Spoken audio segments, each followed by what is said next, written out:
establecerse en una dimensión de poder, digamos, estar en el gobierno implica tener ojos para todas las problemáticas que se desarrollan en la sociedad.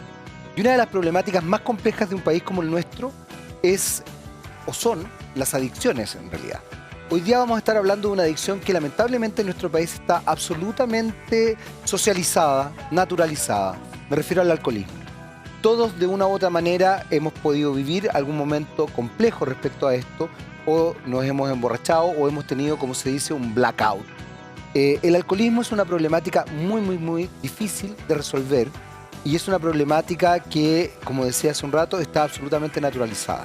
Vamos a estar hablando con un médico especialista en alcoholismo y que además establece soluciones respecto a esto porque tiene una clínica que justamente busca resolver este problema que además tiene multifactorialidad social.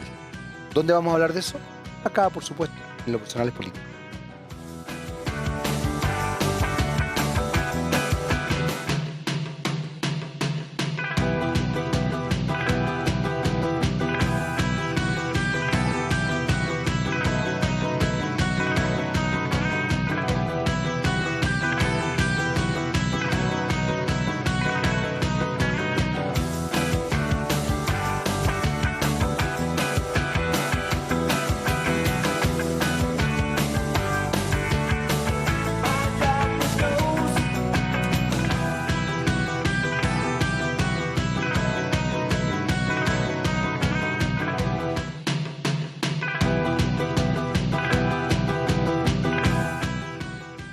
Hola, ¿qué tal? ¿Cómo están? Ya estamos comenzando nuestro primer bloque de Lo Personal es Político. Hoy día vamos a hablar de un tema bastante relevante a nivel nacional, fundamentalmente porque la juventud, sobre todo en nuestro país, ha desarrollado una adicción preocupante hacia el alcoholismo y también, bueno, hacia otras drogas. Concretamente, bueno, la marihuana y hoy día también está el tusi y otras drogas de las cuales se hace apología en algunas canciones, incluso de algunos artistas urbanos. Pero nos vamos a focalizar en el alcoholismo y lamentablemente además empieza muy tempranamente. Para eso estamos con el doctor Matías Ibáñez, que es justamente de la Clínica Pellet Chile. ¿Está bien? Así es. ¿Cómo estás, Matías? Bien, bien. Muchas gracias por tu invitación. Al contrario, muy contento de que estés acá y quiero partir inmediatamente con esto que estaba diciendo hace un rato, porque ¿cuáles serían las razones, crees tú, de que efectivamente la gente empiece a consumir alcohol tan tempranamente y que además desarrolle conductas adictivas tan tempranamente?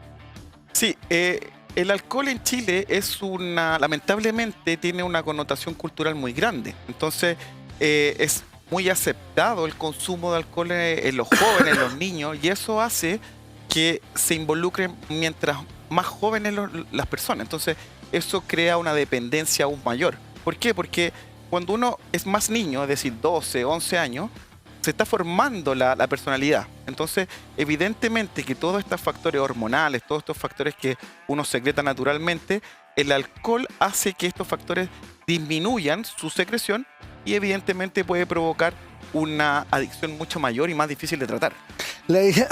Perdona. Sí, sigo con alergia. A ver, las estructuras de personalidad se conforman muy en la infancia y quizás el segundo gran paso en estructurar la personalidad es la adolescencia. Empezar a desarrollar algún tipo de adicción al tabaco, al alcohol o a otro tipo de drogas, evidentemente establece también una personalidad mucho más adictiva. ¿Los chilenos tendemos a tener una personalidad adictiva o no? Porque la sensación que uno tiene es que sí. Digo, y lo digo muy superficialmente y muy frívolamente, porque es lo que uno ve, digamos. O sea, adicción a la compra, el hiperconsumo, la juerga. Somos un país depresivo y generalmente las depresiones se manifiestan también de manera muy maníaca.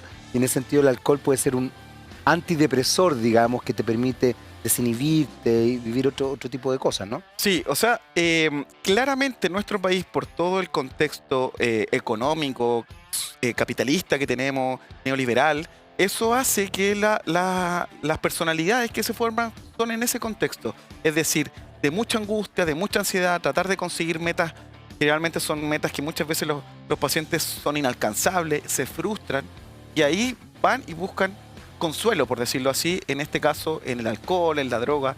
El alcohol, como tú bien dices, el alcohol es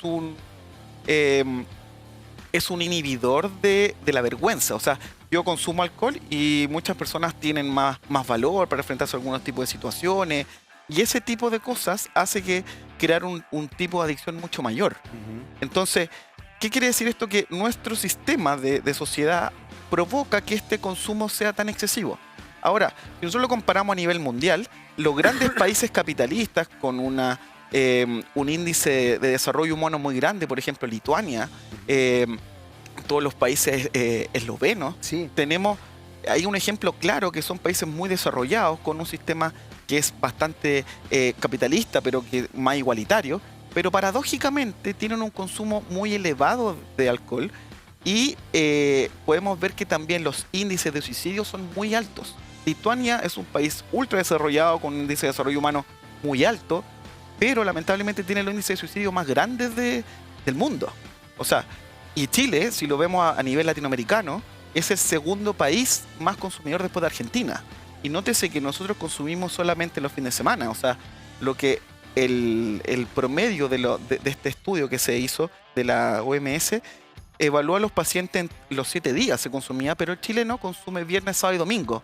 Y esa proporcionalidad es lo mismo que consumen otros países en una semana. Entonces, esto habla un poco de que los pacientes buscan una salida, buscan una forma de poder sacar este estrés, sacar esta angustia, esta ansiedad. Y es por eso que es tan habitual el consumo de alcohol en la sociedad así.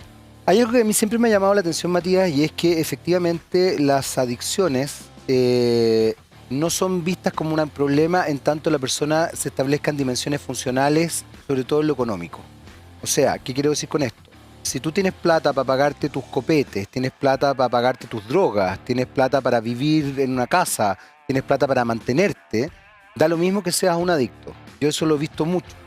Y por supuesto, también dentro de las sociedades como la nuestra, no se establece la mirada desde, extrañamente, esa persona que tiene plata para vivir bien, para pagarse sus drogas, sus copetes y no sé, todas sus necesidades económicas, es una persona disfuncional en lo afectivo, probablemente un mal padre, una mala madre, tiene problemas con las parejas, tiene problemas pero funciona en el trabajo. Esa mirada de la funcionalidad, además, de la funcionalidad efectiva desde lo economicista, también siento que daña, porque en definitiva yo puedo decir, oye, este gallo está bien, porque claro, porque en el fondo no me roba. Cuando yo prendo las alertas, si es que el día de mañana una persona me roba para consumir o efectivamente deja de trabajar para consumir, pero no veo toda la parte psicoemocional como problemático cuando generalmente ahí es donde se radica el problema. Así es. Claramente esa percepción de la adicción es netamente cultural. O sea, lamentablemente la gran mayoría de los pacientes piensan así. Yo trabajo toda la semana, me merezco un trago, me merezco una droga, me merezco infinidad de cosas. Y no pierden el trabajo. Generalmente los pacientes, nosotros tenemos un estudio de aproximadamente 5.000 pacientes que estamos estudiando todavía, en donde estos pacientes, la gran mayoría son funcionales. O sea, son adictos, poliadictos funcionales. O sea, no pierden el trabajo, no consumen el trabajo, pero llegan a su hogar y consumen. Ahora, eso claramente afecta aún más la calidad de vida de los pacientes, porque el alcohol es una droga que causa dependencia. Al principio todo bien, lo pasamos bien, nos divertimos, pero cuando uno se mete en la adicción es muy difícil salir. Nosotros tenemos un paciente X, dueños de una empresa grande chilena, y el paciente todo bien, lo que pasa es que se empezó a meter en el alcohol, por la angustia que esto conllevaba de su gran empresa, su estrés. El paciente perdió todo. Y esto fue un punto de partida porque la familia ya no lo aguantaba. Entonces, ¿qué nos dice esto? Nosotros podemos ser funcionales a nivel laboral, pero a nivel, como dices tú, psicosocial, es un desastre. Porque el alcohol, como uno provoca una amnesia post-consumo, muchas veces estos pacientes dejan la escoba cuando consuman. Entonces, es ahí. Entonces, el llamado de atención a las familias es darse cuenta de esto y hablarlo. O sea, eso yo creo que una de las cosas más difíciles en estos momentos es que uno como familiar acepte que un familiar tiene problemas con el alcohol. La coadicción, que es una temática bien compleja, ya que tú tocas el tema de las familias, Matías, es una dimensión bien difícil también de asumir por parte de las familias. Muchas veces las familias estructuran su situación social y toda la dimensión emocional de la familia en función de la coadicción. Y esa coadicción implica que quiero que mi familiar se sane, pero tampoco quiero que se sane. Claro. Es bien chueca la cosa. Lo que pasa es que es bien inconsciente también. O sea, probablemente tú le dices a una persona, oiga, pero usted en realidad está haciendo todo para que esta persona siga en la adicción. Y la persona te va a decir, no, ¿cómo se le ocurre? Hace todo. O, por ejemplo, también yo lo he escuchado muchas veces de personas que dicen que la persona trabaje, como que esa es la forma de evadir o establecer otra dimensión. Nuevamente lo funcional desde el punto de vista economicista y laboral, y no lo funcional desde el punto de vista psicoemocional, psicosocial. ¿Qué pasa ahí? Porque tú mencionas algo, Matías, que es súper importante, que es la parte cultural. Y mientras nosotros sigamos también en esta lógica cultural donde ensalcemos este tipo de cosas y ensalcemos este tipo de conductas, porque también las ensalzamos. O sea, ensalzamos al gallo más desinhibido, ensalzamos al tipo copeteado, nos reímos incluso, muchas veces hasta lo aplaudimos. Y es más, cuestionamos a la persona que no toma. A mí me ha pasado estar en situaciones sociales donde una persona que no toma, genuinamente no le gusta tomar, no toma nada, inmediatamente la situación es como, pero ¿cómo no vas a tomar? Pero no es lo mismo comerse una carnecita sin una copa de esto, no sé qué, pero de verdad no tomas, pero ¿por qué no tomas? ¿Pero tienes algún problema? O sea, inmediatamente se establece esta dimensión. ¿Qué es lo que pasa desde el punto de vista cultural? Porque me imagino que ahí hay un trabajo multidisciplinar que se tiene que desarrollar para que se entiendan este tipo de cosas, pero también hay un trabajo mediático. Nuevamente, yo vivo haciéndome la culpa en este programa, donde efectivamente nosotros también establecemos una dimensión de que esto es lo choro. Nosotros aplaudimos la disfuncionalidad muchísimo como comunicadores. Lo que pasa es que, como tú decías, culturalmente está muy aceptado el alcohol. O sea, la gente que no toma muchas veces se aísla. Nosotros tenemos pacientes que consumen a diario, todos los fines de semana, y su círculo de amigos gira en torno a eso. Entonces, claramente, cuando nosotros les ponemos un pellet o le hacemos un tratamiento con psiquiatra, con psicólogo, con fármacos, con terapeuta, infinidad de tratamientos, el paciente se aísla. Y ese es uno de los problemas, que por eso los pacientes recaen, porque su sociedad en sí le incita a este consumo. Es por eso que es tan importante cuando uno trata a un paciente con una adicción, no es aislarlo del sistema, es incluirlo en el sistema, pero creando barreras.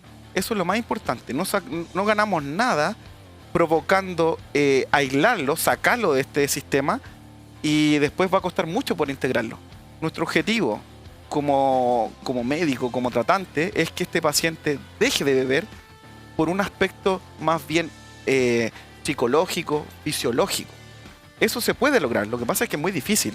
Como tú dices, hay que hacer un trabajo integral. Hay que tratar a la familia. O sea, yo como familiar muchas veces no comprendo por qué mi familiar o mi ser querido no puede dejar de beber, porque siente que es una irresponsabilidad. Entonces, ahí voy. Esto es un tema, es una enfermedad.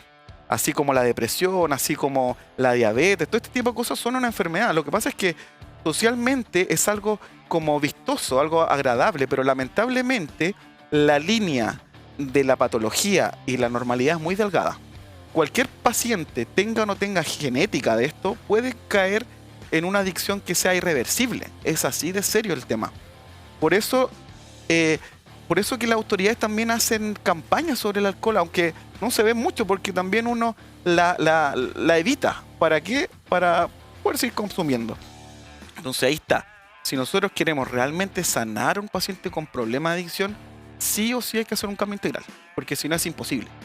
Desde ese punto de vista, Matías, el cambio integral que se desarrolla es complejo porque efectivamente tú no puedes aislar al paciente, pero también, hasta donde yo entiendo, se sugiere que el paciente cambie ciertas dimensiones de hábito social. Por supuesto. Es mucho más difícil salir de una adicción si es que tu círculo, como tú efectivamente lo acabas de mencionar, está dentro de la validación de esa adicción.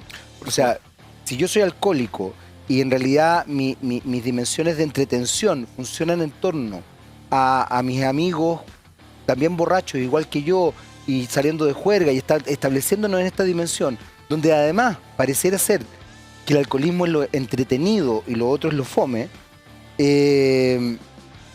es más complejo. ¿Cómo se hace eso? Y por otro lado también quiero volver un poco al tema de la coadicción, porque ahí hay un elemento súper complejo. Finalmente, el tratamiento a los familiares, muchas veces los familiares no entienden que son coadictos. No, no entiendo. Ellos se ven como las pobres víctimas de este monstruo, de esta monstruo que consume alcohol u otra droga o es, como tú decías, poliadicto. Pero no son capaces de darse cuenta la responsabilidad que ellos han tenido en propiciar esa dimensión. Claro. Yo he conocido, por ejemplo, personas que para mantener la fiesta en paz, estoy hablando de personas muy adictas en todo caso, se levantaban temprano y le preparaban un pisco sour al marido, estoy pensando en una mujer en particular, para que bajara sus revoluciones. Pero estoy hablando de una persona que hacía eso a las 9, 10 de la mañana. Sí, eso en realidad no es para eso. En realidad eso es para evitar la resaca o el síndrome de abstinencia post-consumo. La famosa nivel del pH que le llaman. Sí, o sea, es que en realidad... Pero eso es brutal, po, es brutal. porque es mantener a la persona, como quien dice, para ser muy coloquial, con la sopaipilla pasada. Así es. Lo que esa pasa, persona está curada todo el día. Lo que pasa es que igual tenemos que entender este contexto. Son pacientes que son enfermos. Entonces, si uno les quita... yo no estoy de acuerdo con eso, en ningún motivo, pero te justifico por qué la familiar hace eso. Es porque lo ve tan angustiado, tan desesperado, porque esto es una reacción fisiológica, no una reacción. Sí, y le da esto, claro, en realidad la solución, hay muchas otras soluciones, o sea, esa es una de tantas, claramente no es la adecuada, pero es por eso que hacen esto. Ahora, claramente, cuando un paciente cae en el consumo de alcohol o alguna droga, claramente hay un contexto familiar, un contexto social que lo lleva a esto, y eso estamos muy de acuerdo. Si nosotros no tratamos el aspecto social, el aspecto que está con ellos, es muy difícil que cambie un paciente. Nosotros tratamos de que estos pacientes se integren a la sociedad. Muchas veces nosotros no internamos a nuestros pacientes porque sentimos que este aislamiento cuesta mucho volver. Ahora, estoy de acuerdo contigo, no se puede tener unas amistades que estén en lo mismo. Es como cuando yo estoy haciendo dieta y me invitan a un buffet. O sea, eso es como, ¿entiendes, no? Y siempre digo a mis pacientes eso, es como absurdo, pero eso pasa. O sea, yo como familiar también tengo que tener la cautela y el valor de negar ese tipo de situaciones o tratar de evitarlas, porque evidentemente eso va a llegar a que el paciente vuelva a consumir. Nosotros ponemos un pellet, que el pellet no se puede tomar alcohol.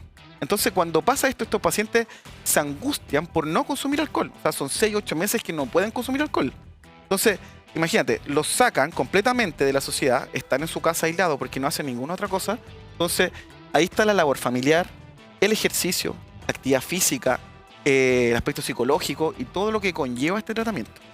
Hay una cosa que a mí siempre me ha llamado la atención, y es que en general los tratamientos de adicción tienen ribetes desde el punto de vista psicológico, psiquiátrico, están muy vinculados a elementos conductuales, cosa que me parece bien, pero también lo conductual no es necesariamente la causa del por qué una persona llega a desarrollar cierta conducta adictiva. Tú mencionabas elementos genéticos, me interesa que también veamos eso, porque efectivamente creo que cuando uno tiene familiares que han sido alcohólicos, probablemente el tema es más delicado, o han tenido otro tipo de adicciones, digamos. Pero también hay elementos, hay causales que son bien sorprendentes. Me ha tocado leer casos de, por ejemplo, en general, pacientes que tienen trastornos alimenticios, solamente para ponerlo como ejemplo, generalmente mujeres con trastornos alimenticios han sido mujeres que de alguna u otra manera han sufrido algún tipo de abuso sexual en la infancia o la adolescencia. Está muy vinculado, obviamente no es La todos, generalidad, claro. pero está muy vinculado que cuando tú sabes que una persona tiene algún tipo de bulimia, anorexia u obesidad, ha sufrido algún tipo de abuso sexual, concretamente, en la niñez o en la adolescencia. Rápidamente se descubre eso. Probablemente quizás inconsciente, negado, lo que tú quieras, bloqueado, pero pasa eso. En estos otros casos pasan situaciones similares porque también hay una cosa que es muy patente con las adicciones, y es que te anestesian. O sea, también te permiten tolerar la vida, por así decirlo. Ahí, ¿qué ocurre? Porque ahí hay una cuestión jodida, creo yo. Sí, son varios temas muy importantes en esto.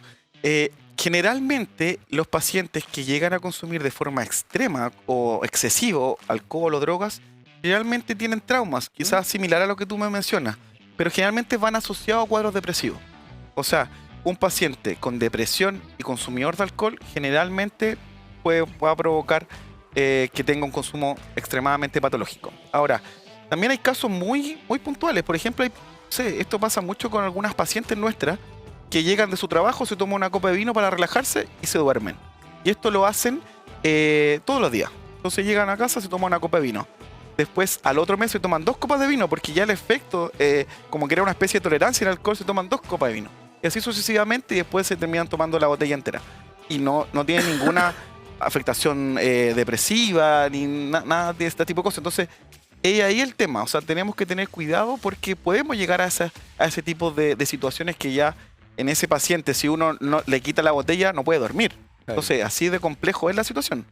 Entonces, ahora, cuando el paciente tiene un factor genético, es decir, padre, madre, abuelos, ahí puede ser hasta bisabuelos, pero esa es la carga genética que llevan, tiene más riesgo de ser un consumidor patológico de alcohol.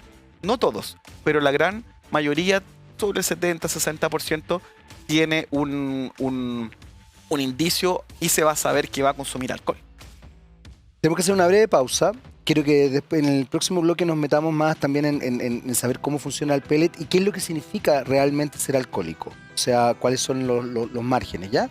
Vamos a hacer una breve pausa, volvemos inmediatamente con más de lo personal es político. Vamos y volvemos. Voy a hacer una talla muy mala y de pésimo gusto, así que no la voy a... Me quedo callado. Vamos y volvemos. No se alejen de la pantalla de TVX.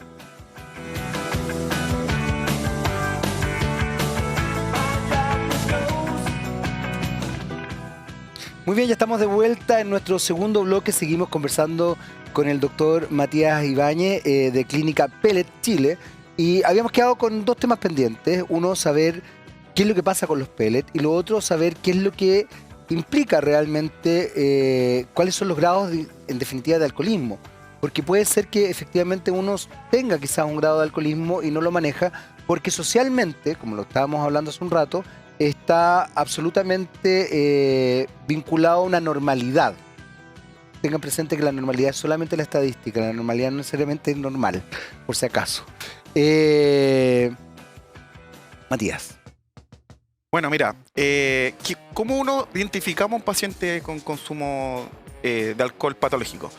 El alcoholismo tiene una connotación un poco peyorativa, por eso a nosotros no nos gusta decir alcohólico, ¿ya? Porque tiene una connotación, consumo patológico de alcohol, ya que eso puede ser leve, moderado, severo, a niveles extremos, ¿ya? Okay. Porque si uno busca alcohólico en, no sé, en Google, diccionario, evidentemente es muy amplio, es como decir cultura, es como decir arte. ¿Me entiendes lo que te digo así de la amplitud? Sí. Entonces, el paciente con problemas de alcohol es un paciente consumidor reiterativo, es decir, una vez a la semana, una vez al mes, todos los días, pero que tiene afectación de la vida, ya sea socio-biológica. ¿Ya? Ya. Entonces, cuando un paciente consume de forma reiterada y tiene una afectación familiar, una afectación personal, ya hablamos de un paciente con consumo patológico de alcohol. ¿Por qué decimos que la severidad no va tanto en la... O sea, evidentemente un paciente que consume todos los días va a tener un problema mucho mayor emocional, psicosocial y todo lo que conlleva que una paciente que consume una vez al mes. Pero llama la atención que el paciente que consume una vez al mes es el más problemático, porque su normalidad no es estar ebrio. Entonces estos pacientes son los pacientes que chocan, son los pacientes que cometen accidentes, no digo que los otros no lo hagan, pero paradójicamente se da esto. Los pacientes llegan a fin de mes, carretean 3-4 días, y esto hace que ellos pierdan el control. Y por eso que vemos accidentes terribles, o sea, es algo que uno se da cuenta. Entonces, ojo ahí, ojo con eso, porque no porque yo consumo una vez al mes de forma aislada, pero si consumo y me da amnesia post-consumo, estamos en peligro. La amnesia post-consumo que provoca el alcohol es algo terrible, porque al final no manejamos nada de nuestro ser. Y eso evidentemente que pone en riesgo la vida de otras personas y la vida del mismo paciente. Te preguntaba al principio del primer bloque el tema de la edad. Y aquí hay quizás un elemento, Matías, que es bien importante, porque finalmente está nuevamente la, la multifactorialidad que hace que nosotros seamos una sociedad muy alcoholizada y quizás en muchos aspectos muy adictiva. Yo te mencionaba también, somos adictos a las compras, es bien sorprendente. Los medios no hacen un gran favor a esto, potenciamos en muchos casos la adicción al consumo y quizás también aplaudimos ciertos otros tipos de adicciones de manera media solapada. El tema de la edad es bien complejo porque efectivamente, por ejemplo, el inicio de la vida sexual hoy día se ha adelantado bastante. Empieza muy tempranamente, 14, 15 años, la vida sexual de hombres y mujeres comienza. No hay educación sexual en nuestro país y probablemente en ese sentido elementos desinhibitorios son los que permiten que esa persona, ese joven o esa joven, establezca una vida sexual muchas veces poco sana además.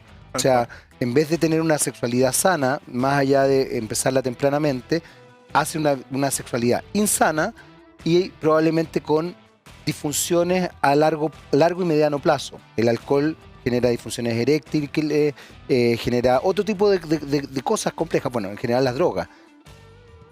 ¿Qué pasa ahí? Porque ahí hay un trabajo, Matías, que me llama la atención porque creo que la problemática social no se toca.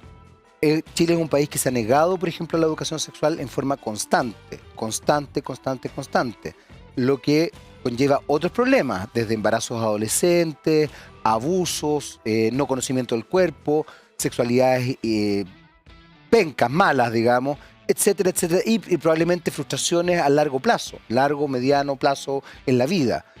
Y eso puede derivar en el consumo de sustancias nuevamente, ¿cómo se podría decir? No que te desinhiban, el alcohol te desinhibe, pero que te adormezcan estos dolores. Claro.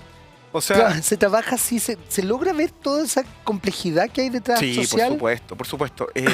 Lamentablemente en Chile el inicio promedio, según el último estudio Senda, es de a partir de los 12 años, sí, el consumo de alcohol. Sí, Es bastante, muy temprano. Muy temprano. Entonces ahí vemos todo también el factor cognitivo que se afecta, o sea, el factor mental en estos pacientes tan jóvenes, porque no hay un desarrollo adecuado de su capacidad cognitiva.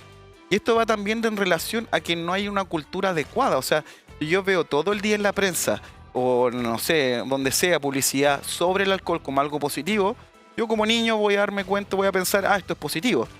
Y es porque nos falta educación, nos falta educar a nuestros jóvenes y mantener nuestros colegios, en nuestras universidades, que el consumo, ¿qué provoca el consumo? O sea, el daño cognitivo. Esto se hace, no digo que no se haga, pero quizás se debe hacer con más énfasis. ¿Por qué? Porque si no va a provocar que estos mismos pacientes después en un futuro no se desarrollen adecuadamente cognitivamente, tengan problemas como lo que tú me dices, y todo esto vayan a recurrir al alcohol o a la droga. A eso voy, termina generándose un círculo vicioso muy brutal. Y la misma frustración causa depresión, la depresión busca alcohol para poderme quitar la depresión. Exactamente, y está ahí... Y un círculo vicioso. Y eso es muy común, eso se ve a diario. O sea, el paciente con consumo de alcohol problemático es un paciente con depresión. O sea, no es casi imposible sacar el alcoholismo o el consumo de drogas porque uno le viene el bajón.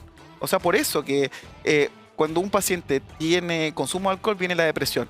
El paciente toma para quitarse esa depresión por un momento, pero lamentablemente se provoca el efecto que es circular. Es decir, yo tomo, se me quita la depresión, se me quita el efecto del alcohol, me vuelve la depresión y así sucesivamente. Y eso es un círculo. En ese sentido, Matías, y corrígeme si estoy equivocado porque es lo que uno intuye, hay drogas que son depresoras y hay drogas que por el contrario son, no sé cómo se llamará, pero maníacas, digamos, que te fomentan la manía, son estimulantes, gracias. Que si la cocaína es un estimulante. El alcohol yo me imaginaba que era más bien depresor. Sí, lo que pasa es... La marihuana es depresora, en general. ¿Qué pasa ahí? Lo que pasa es que se afectan distintos canales neuronales. O sea, en un momento el alcohol pasa por un periodo de euforia, que es cuando el paciente toma las primeras copas y le da muchas ganas de consumir alcohol en ese mismo momento. ya que tiene una... La clásica calentura de hocico que le llaman. Así, a mí no me gusta mucho decirlo así No, porque es una pero connotación... es lo que Así se es, establece. un poco banal, pero así se da a conocer culturalmente. Sí, popularmente. Eso, ahí uno se da cuenta que hay un periodo de euforia. Luego de esto, el alcohol tiene un periodo ascendente, después meseta y después baja. Y eso, por eso que el paciente cuando está ebrio le da pena o llora, porque pasa por un periodo Tienes razón. de bajón, sí, es así. Entonces, ese paciente después sube, después llega el periodo meseta y después baja la depresión. Y así sucesivamente. Y eso siempre es así. Ahora, claramente, si hay un paciente con un trastorno ya, no sé, depresivo, algo mucho mayor, evidentemente que su comportamiento con el alcohol o las drogas también va a ser distinto. Pero ahora que sean psicoestimulantes, en realidad la gran mayoría de las drogas son psicoestimulantes. Lo que pasa es que va a activar a distintas zonas hormonales y neuronales. Es por eso que se considera así. Hay un término que quizás mucha gente no lo tiene tan integrado, pero sería bueno integrarlo, porque en definitiva las adicciones tienden a no ir solas. Y tú hablabas de la poliadicción. Efectivamente, se establecen ciertas dimensiones de poliadicción muy fuertes. Una persona alcohólica puede tender a consumir otro tipo de drogas y viceversa. Y por eso también uno habla de escaladas muchas veces de la droga. No me gusta tampoco satanizar ciertas cosas, pero sí creo que uno tiene que tener conciencia respecto a las drogas. ¿Te parece que las políticas públicas hoy día están focalizándose de manera correcta respecto al uso de la droga? Sobre todo porque, por ejemplo, hay toda una discusión respecto a la legalización de la marihuana. Yo voy a ser muy honesto, a mí me parece que sería importante legalizarla, pero fundamentalmente está estableciéndose en la dimensión del tráfico, que creo que también daña muchísimo. Pero creo que uno tiene que educar, así como uno trata de educar con respecto al alcohol, educar con respecto a la marihuana, porque la marihuana, más allá de lo que diga Joaquín Sabina de la hierbita de Dios, es una droga. Como el tabaco también lo es, Así ojo. es. Entonces, creo que uno tiene que saber en qué se está metiendo. Yo creo que uno no tiene que idealizar ni... ¿Qué pasa con las políticas públicas respecto a eso?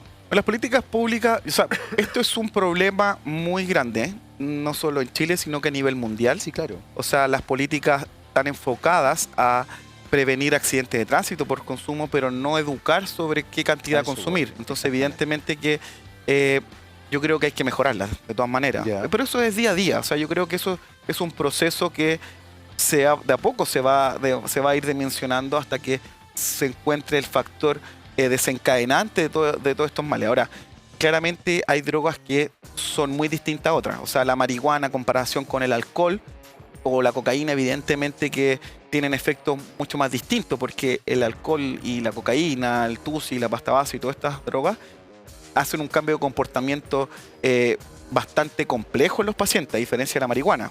¿No es que ¿Están así? están así? Sí. ¿Sí? Sí. Pero todas estas drogas, yo diría que la única que no ataca al sistema nervioso central es el tabaco. O sea, también lo ataca. ¿Lo ataca? Sí, también lo ¿En ataca. serio? Sí, también lo ataca. ¿En qué- También en qué- provoca... en qué- Sí, o sea, activa unos receptores que se llaman receptores GABA que bajan la ansiedad de los pacientes. Tienes toda De hecho, la razón. De hecho, hay gente que consume tabaco justamente para y bajar de la hecho ansiedad. en los centros psiquiátricos y todo se dejan los pacientes fumar por lo mismo, porque hace que los pacientes Sí. tengan una calma, entre comillas. Pero lo las hace. otras atacan el sistema nervioso central. Todas llegan al sistema nervioso Ya, central. Todas las drogas sí. todas. Ahora Tabaco, de tabaco para allá. todas. Lo que Ya. pasa es que afecta a distintos niveles y provoca tipos de dependencia distintas. Ya. El alcohol provoca una dependencia psicológica y una fisiológica, por eso es tan complejo. Igual que, no como la cocaína, que la cocaína provoca una abstinencia psicológica, pero no fisiológica. Entonces, ahí nos damos cuenta de la severidad. interesante Sí, eso. es complejo. Por eso yo, cuando el paciente que consume alcohol de forma excesiva, yo no quiero decir que sea una droga mejor que otra, que no se piense Espero que eso. nadie entienda esa. Sí, por pero favor. siempre lo aclaro por lo mismo. Sí. Pero es importante darse cuenta de que si tenemos una droga que provoca una abstinencia psicológica y fisiológica, realmente algo serio. O sea, ¿cómo nos damos cuenta de esto? O sea, yo como consumidor de alcohol, entre comillas, consumo alcohol y quiero dejar el alcohol, yo lo puedo dejar, me voy a sentir mal, pero me va a dar un signo de abstinencia, que son los temblores, hay trastornos cognitivos severos con el alcohol, con la cocaína, o sea, perdón, con la pasta base, con la heroína, cosas más complejas. Pero a lo que voy es que este tipo de drogas causa este tipo de dependencia y por eso que es tan difícil salir. Por eso no es llegar ni salir. Y otra cosa, perdona que te interrumpa. No, por favor. Hay otra cosa que es lo que tú me decías, siempre hay algo asociado. Es muy raro el paciente consumidor de cocaína solo. O sea, nosotros La tenemos... poliadicción se da más Se da. habitualmente en lo Se que uno da. ¿Por cree. qué? Por lo que yo te explicaba, que está la curva ascendente del efecto, después la maceta y después baja este efecto. ¿Y qué hace la cocaína? Sube y los pacientes nuevamente se encuentran en la fase de ascendente. Entonces, es por eso que hay una relación entre la cocaína y el alcohol. Entonces, ahí nos podemos dar cuenta de que el alcohol no solamente afecta a nivel solamente por el alcohol, sino que también muchas veces hay drogas asociadas para no sentirse mal, para evitar esta abstinencia, ¿entiendes? ¿No? Entonces, ahí el tema que es serio. Bueno. Hay algo que acabas de mencionar que me parece súper relevante y súper interesante. De alguna manera, cuando yo establezco una dependencia psicológica con una sustancia, puede generarse una cosa muy compleja porque efectivamente hay estructurado personalidad, me imagino, en función de esa sustancia. Eso ocurre, por ejemplo, con la cocaína. Yo no sabía que la cocaína no tenía tanta dependencia fisiológica, pero sí yo me he dado cuenta, lamentablemente he conocido gente que es adicta a la cocaína y que efectivamente ha estructurado su personalidad en esta cosa más allá de estar como apretado y toda la como caricatura que uno podría tener, pero sí la cosa como vehemente, súper violenta, dueños del mundo. Es muy característico eso de un consumidor de cocaína. Pero también me he dado cuenta que es mucho más difícil, y aquí vuelvo a decir lo mismo que decíamos hace un rato, nadie está diciendo que una droga sea mejor o peor que otra, por si acaso, pero es mucho más difícil resolver la dependencia psicológica, me he dado cuenta. Lo otro es de alguna manera manejable. Farmacológica, claro. Farmacológica, sí, pues, los fármacos es fundamental, pero lo psicológico es muy complejo porque Así ha es. estructurado personalidad.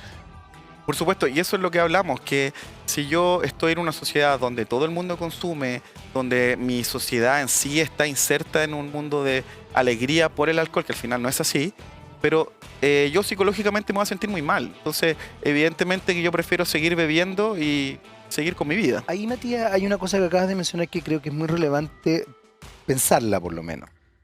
Chile es una de las sociedades más depresivas y en general un rasgo de la depresión es la manía. La gente tiende a pensar que el depresivo solamente es el que está en su casa como acostado. Y muchas veces el depresivo puede ser el que está todo el día de fiesta, justamente evadiendo. O sea, la manía es un rasgo depresivo. Y Chile además es muy maníaco. Es hiperconsumista, es muy de fiesta. La cantidad de gente que se deprimió en la caricatura, digamos, de la depresión, y lo digo con mucho respeto en todo caso, con el encierro, fue sorprendente porque necesito salir, necesito la fiesta, necesito... ¿Qué pasa con eso cuando tienes una sociedad, y por eso me agarro a lo que acabas de decir, tienes una sociedad que funciona en esa lógica?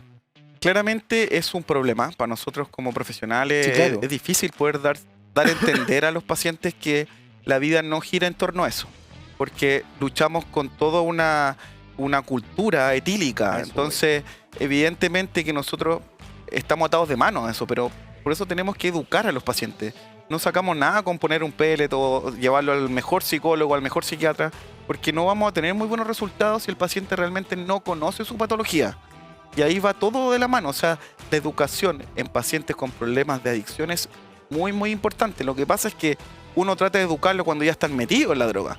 Y ahí empieza el problema. O sea, claro, si nosotros tenemos 12, 13 años, es ahí donde se debe educar al niño, al joven. Porque si no, no hay nada que hacer. O sea, generalmente... cuando nosotros tratamos a los pacientes, muchas veces, son pocos, pero muchos de estos pacientes no tienen vuelta atrás.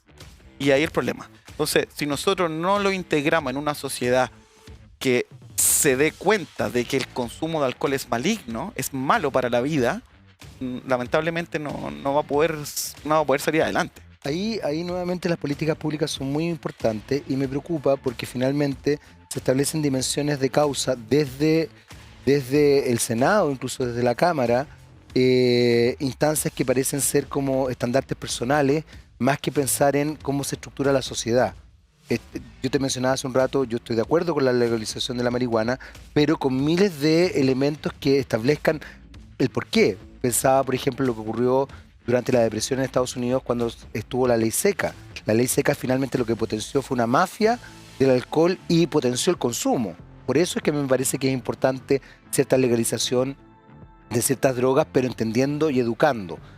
Nuestra sociedad no está educando respecto a eso. No está educando. Ese es el problema. Entonces, a la hora de hablar de una legalización de una droga, claramente va a pasar un periodo un poco más largo de tiempo en donde la sociedad debe saber lo que es la droga, saber lo que es la marihuana, saber lo que es la cocaína, saber lo que es el alcohol, el daño que puede provocar esto. Entonces, frente a eso, ahí recién podemos hacer políticas reales sobre la legalización de una droga. O sea, yo esté o no esté de acuerdo con eso, lo más importante en esto es que la sociedad debe estar educada, porque si no está educada, lamentablemente... No, perdís todo. No, perdón. ¿Tú trabajas, te ha tocado trabajar con gobierno, con algún diputado, con algún honorable? Sí, o sea, nosotros, pacientes nuestros... No. ¿Se has podido trabajar justamente por el tema de las políticas públicas? O a nivel mediático, ¿has visto que hay una recepción distinta respecto a un tema que además yo creo que es mucho más masivo de lo que la gente cree? Sí, lo que pasa es que lamentablemente este aspecto es muy burocrático para los pacientes. Entonces, de repente nosotros hacemos una especie de convenio con algunas municipalidades que traen a sus pacientes, nosotros los ayudamos, le hacemos una terapia, pero después los perdemos. Entonces, muchas veces, claro, también se entiende porque son tantas las personas, tantos los pacientes que necesitan ayuda, que lamentablemente la municipalidad por recursos, por infinidad de cosas, elige a 4 o 5 y eso evidentemente que no logra hacer un cambio. No logra hacer un cambio. O sea, yo creo que sí es un proceso. Yo creo que vamos creciendo como sociedad frente a esto. Yo creo que la educación que se está dando en nuestra sociedad debe ser mayor sobre las adicciones y aprender sobre esto, porque lamentablemente uno aprende de una adicción cuando está dentro de la adicción. Y la adicción causa depresión, causa suicidio, y si nosotros no tomamos en cuenta esto, es muy difícil. Pero claro, también hay toda una connotación cultural y social que hace que, aunque uno enseñe lo que enseñe, si no cambiamos eso, es muy difícil poder hacer una polifactorial o lo multifactorial. Así es. Matías, tenemos que hacer una pausa muy, muy cortita. Pero a la vuelta primero quiero que me hables un poco de si hay una problemática socioeconómica, o sea, si finalmente esto es un problema transversal o también hay distinciones socioeconómicas, y después quiero que nos hablemos concretamente del pellet, ¿ya? Nos queda el último bloque, volvemos inmediatamente con más de Los Personales Políticos, acá por supuesto en TVX, no se vayan.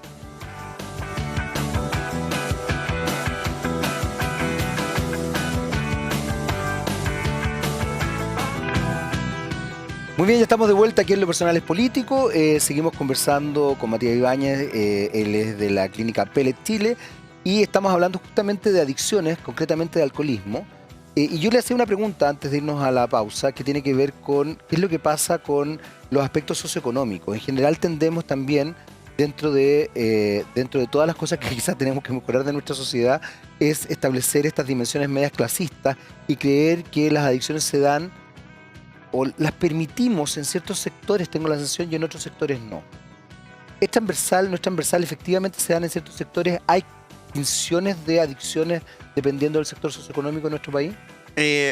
Como ya hemos hablado mucho hace un ratito sobre la cultura sobre el alcohol, en Chile lamentablemente no hay clase social. O sea, podemos decir que el rico como el pobre, clase media, consume igual y tiene los mismos problemas. Seguro. Y no importa si es profesión, no importa oficio. Lamentablemente el alcohol afecta en Chile a la misma tipo de persona. O sea, ya sea rico, pobre, lo que sea. Ahora, también se cree que la mujer consume menos alcohol que el hombre. Eso también es un mito.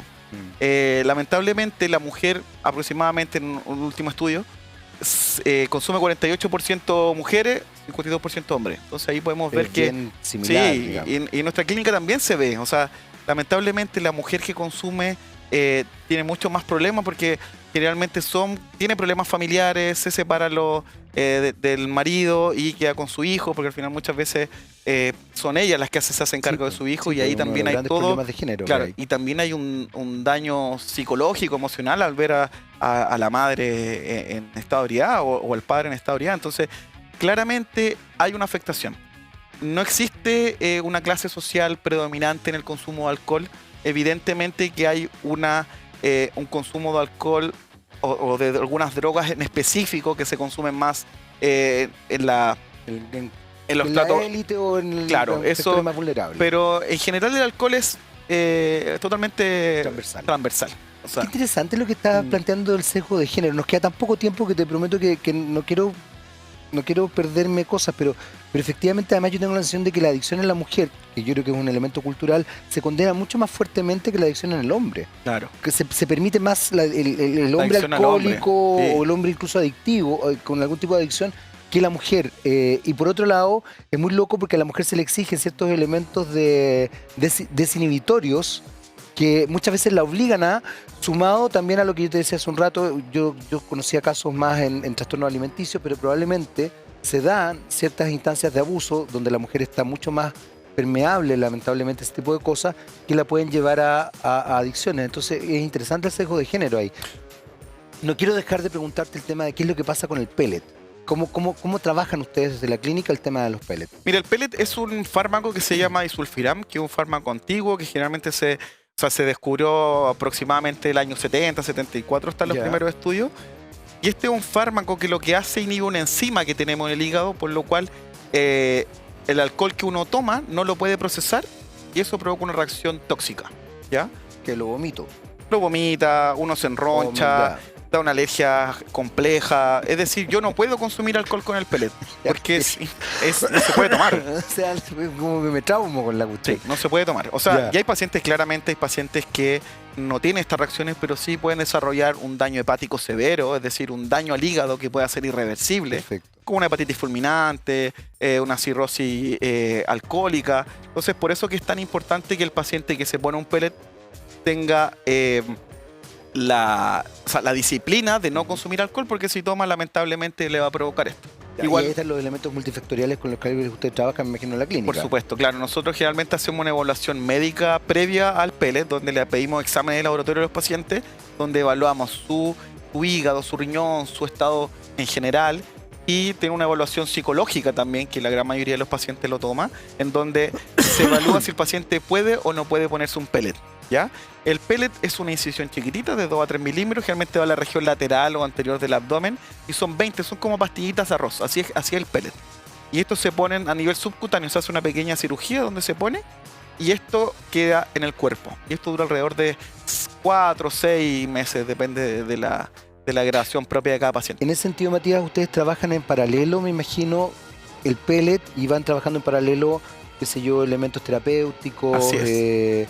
y otras cosas que probablemente hayan provocado la adicción. No sé, tú hablabas, por ejemplo, si un paciente ya está en un grado más bien cirrótico, probablemente la cosa es más compleja, ¿no? Sí, lo que pasa es que, claro, si un paciente tiene un daño hepático crónico, una cirrosis, un hepatocarcinoma, claramente no siempre se puede poner el pellet. O sea, Ya, a ese porque, nivel claro, ya. porque si ese paciente consume alcohol con el pellet, que puede pasar, o sea, la gran mayoría de los pacientes consumen con el pellet, sí, es un problema. Sí, porque lo que Pero hablábamos hace un rato. claro, después no puede consumir porque se frena por todos los efectos adversos que el medicamento conlleva. Pero en ellos no muchas veces se puede poner porque el riesgo es muy alto. O sea, yo como profesional no podemos exponer a los pacientes a que les pase algo con el fármaco. O sea, nuestro objetivo es que el paciente esté 4 a 6 meses sin consumir alcohol Ya, y esto, ahí tratar de hacer todo lo que uno pueda para que que- cree un hábito. perfecto. Que eso es lo más difícil, ¿Qué es lo que yo te decía? Por eso es que las terapias son más bien conductuales. tal cual. ¿Y ustedes trabajan terapias, la parte psicológica desde la perspectiva conductual, pero también quizás desde una perspectiva más profunda que permita entender causales de... Sí, generalmente nuestro equipo de psicólogos lo que hacen es que dan a conocer la información a los familiares, sobre todo también los educan para saber por qué este paciente llora en la noche, por qué está tan ansioso, porque uno no sabe. O sea, si yo veo a mi familiar, a mi madre, a mi abuelo, a mi padre llorando porque no consume alcohol, no entendemos por qué. No, claro. Entonces, hay una psicóloga que se dedica solamente a esto y hay psicólogos que se dedican a seguir el proceso de cambio del paciente. O sea, nosotros tenemos tratamientos que han sido muy exitosos, o sea, muy bien, han sido magníficos, pero también hemos tenido pacientes que están 6, 7 meses sin consumir y después vuelven a recaer. Entonces, lo que nosotros le hacemos este llamado a los pacientes que se ponen pellet que no consuman alcohol y que se traten en este periodo. Porque si un paciente toma todos los días por 5 años y uno le quita el alcohol de un momento a otro, es el momento de cambiar. Entonces, ahí es la labor de este fármaco. Este fármaco no es un fármaco que se pueda sacar, o sea, para poder sacarlo hay que hacer un procedimiento, no es llegar y sacar un pellet.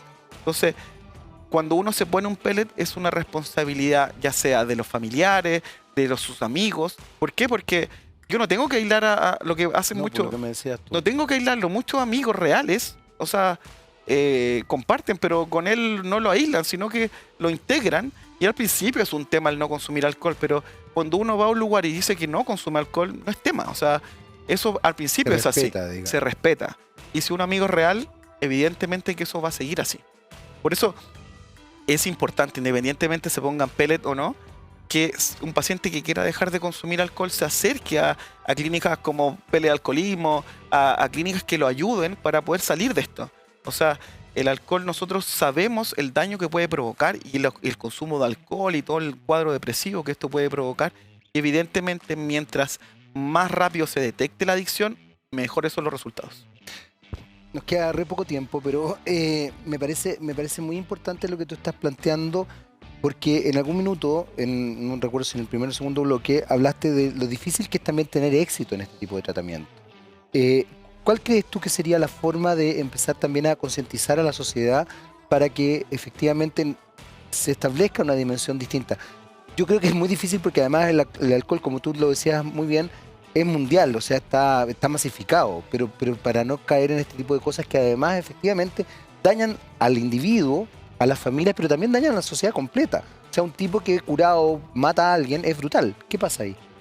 Así es. Lo que reitero, la línea del abismo del consumo social sin problema es muy delgada al consumo problemático de alcohol. Hay pacientes que consumen toda su vida sin problema y tienen una crisis, no sé, tienen alguna tragedia en su vida, y eso hace que se encadenen y provoque un consumo excesivo de alcohol para poder salir de esta pena, de esta tristeza. Entonces, lo más importante como sociedad es dar a conocer el problema que conlleva el alcohol o las drogas. Si nosotros culturizamos a una sociedad sobre la alegría que provoca el alcohol, lamentablemente vamos a crear una sociedad que no va a llegar no va a entender nada. No va a entender absolutamente nada. Y eso es nuestra labor como profesional, tú como periodista. Eso es lo más importante. O sea, la idea de esto es crear conciencia sobre el alcohol. Es una droga y no es una droga benigna, es una droga que puede provocar perder todo en la vida. Y si uno no se da cuenta de eso, es muy difícil cambiar. Entonces, lo que aquí hay varias cosas que tenemos que tener claro, que son que ojalá que los sistemas de salud nuestros puedan ayudar a más pacientes con consumo de alcohol o problemas de adicción, porque al final eso es lo que no nos deja crecer como sociedad. Y eso lamentablemente no lo tenemos muy claro o no invertimos todos nuestros recursos en esto. Matías, se nos acabó el tiempo. Muchas gracias por haber venido el día de hoy. Muchas gracias por la invitación. Bueno, probablemente vamos a estar conversando nuevamente porque este es un tema que, como dijimos, tiene distintas capas. Hay cosas que quizás quedan en el tintero. Me gustaría profundizar en el tema del género también, porque creo que ahí hay un elemento cultural que es importante tomar en consideración. Te pasaste, muchas gracias. Muchas gracias a ti por la invitación. Me encantó tu entrevista. Ok, y nosotros nos vemos obviamente en otro Lo Personal es Político. No se vayan de la compañía de TVX. Hasta la próxima.